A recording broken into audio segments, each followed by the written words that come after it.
Eyewitness News is bringing you tomorrow's headlines today. And this morning, we are delving into the impacts of Hurricane Helene and the lingering devastation for so many families out west. Here with me now is Luciana Perez Uribe with the News and Observer. Good morning and welcome to you. You and your colleagues have just completed this series of reports on the victims of Helene in western North Carolina. What was the goal of the project and what did you find?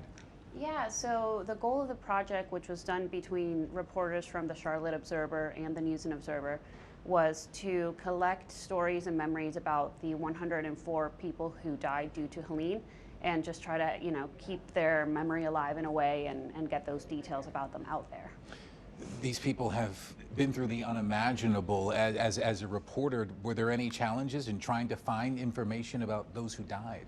Yeah, so some of the people who died, there wasn't much information out about them, online. We tried to contact family members, friends. Sometimes that wasn't possible, but fortunately we were able to get information about the vast majority of them and share really strong stories about them and get details about them. More than 100 people died in North Carolina in Helene. Did one story, one individual stick out to you?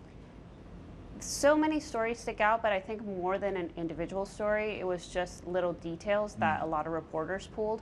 So for example, Catherine with the Charlotte Observer wrote about Chase Garrell, who died during Helene, and she spoke to his mother, and she shared a detail about how he loved to do cookouts and how he loved his white Mustang a lot.